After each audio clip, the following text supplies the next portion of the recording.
Ronaldinho would have been the greatest player of all time. But what actually happened to the football magician? Ronaldo de Assis Moreira, who is commonly known as Ronaldinho, is regarded by many as one of the greatest footballers of all time.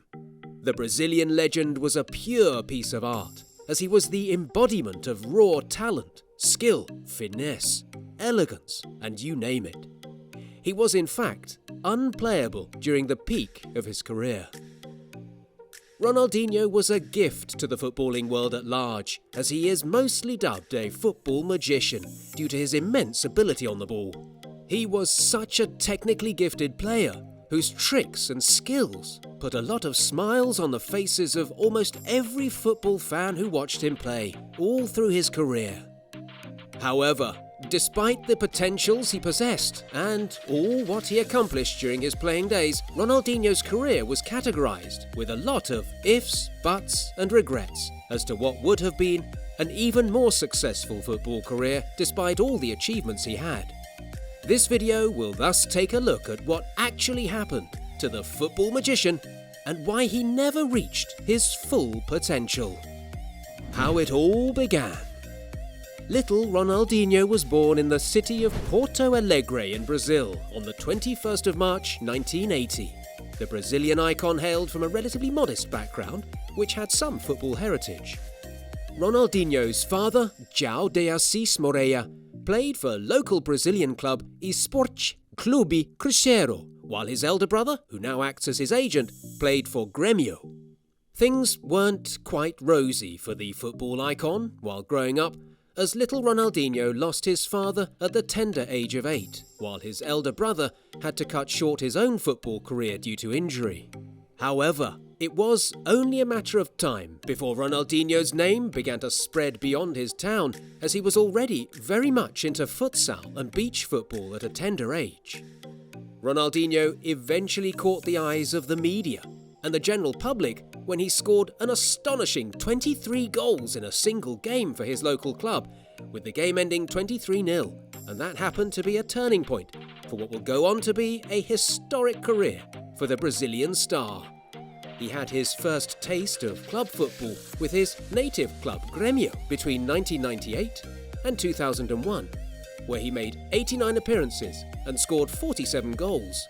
At this point, his career was already heading for the top, and it was only a matter of time before European clubs came calling for the Brazilian wonder kid. Move to Europe.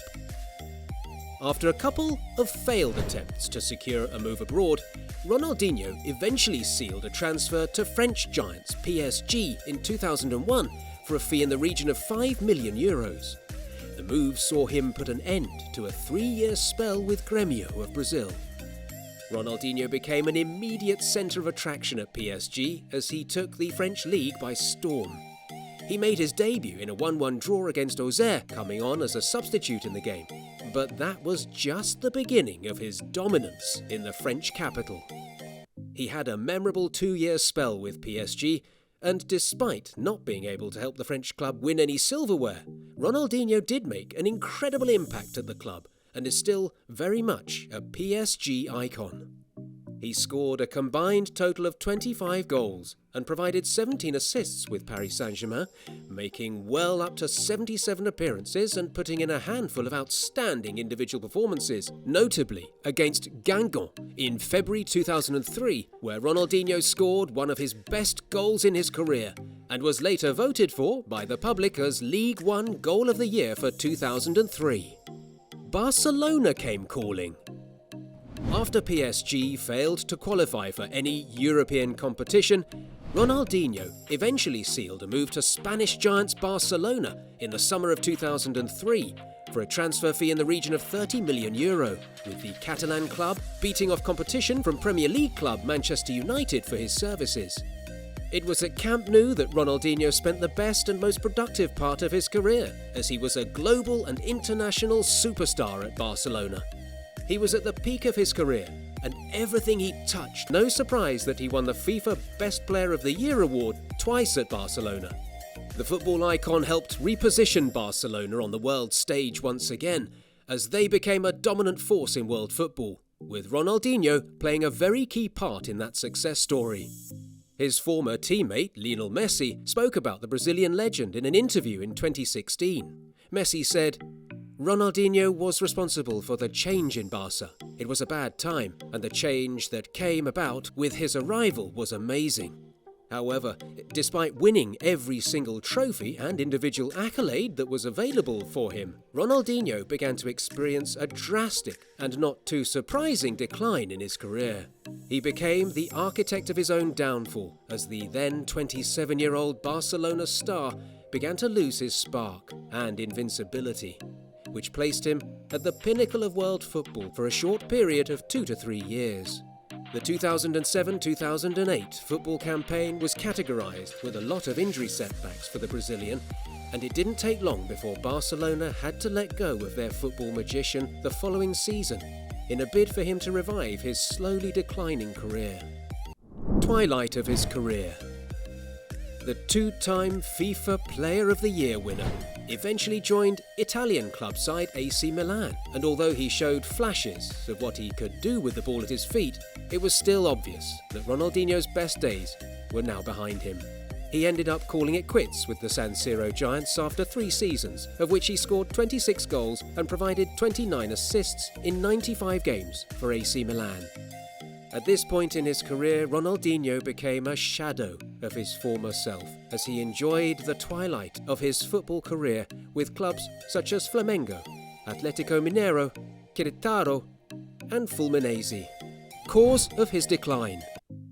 Despite his enormous potential and talent, which was visible for the whole world to see, Ronaldinho had one major problem, which can be attributed to why he never stayed at the pinnacle of world football for long, and that was his lifestyle off the pitch. A problem which is very much popular with most South American footballers, notably Brazilians. Ronaldinho had a long track record of partying non-stop, which went on to affect his fitness level. A couple of managers who worked with the Brazilian legend testified to his off-the-pitch antics, as well as lack of discipline, and how they predicted that it would sooner than later catch up with Ronaldinho, of which they were right in the end. The first manager who complained about Ronaldinho's lifestyle off the pitch was his PSG manager, Luis Fernandes, who complained that the Brazilian partied too much during his time in France. His fellow teammate at PSG, Jerome Leroy, also shared some revelations about Ronaldinho's lack of professionalism during an interview in 2016. He said, "Ronaldinho did not train on any day of the week. He just turned up on Friday ready to play on Saturday. That was Ronaldinho. I think he was trying to emulate Romario, but he did not have the same success. He'd come in with sunglasses on, go and get changed, and then go straight to the massage table to sleep. Players with great talents like him are a bit crazy." He continued the same unprofessional nightlife attitude at Barcelona and AC Milan. A season ticket holder at San Siro revealed in an interview with Bleacher Report about the Brazilian, in his words, that was always his approach. Win, lose, play well, play badly. Ronaldinho didn't care. He would still find a party and enjoy himself long into the night. We loved him in Milan, but he hurt himself and his career, never worried who saw him. Carlo Ancelotti also made a remark on Ronaldinho's attitude during the Italian's last season in charge of Milan. He revealed, "The decline of Ronaldinho hasn't surprised me. His physical condition has always been very precarious. His talent, though, has never been in question." All this and more were attestations by people who worked closely with Ronaldinho during his playing career as to why the Brazilian faded away quite easily and couldn't sustain his form and stardom for long during his active days.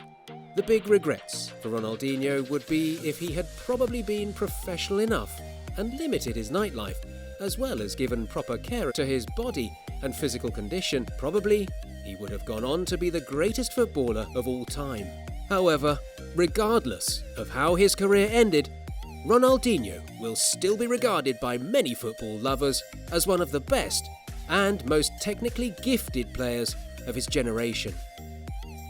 What else do you think really affected Ronaldinho's career?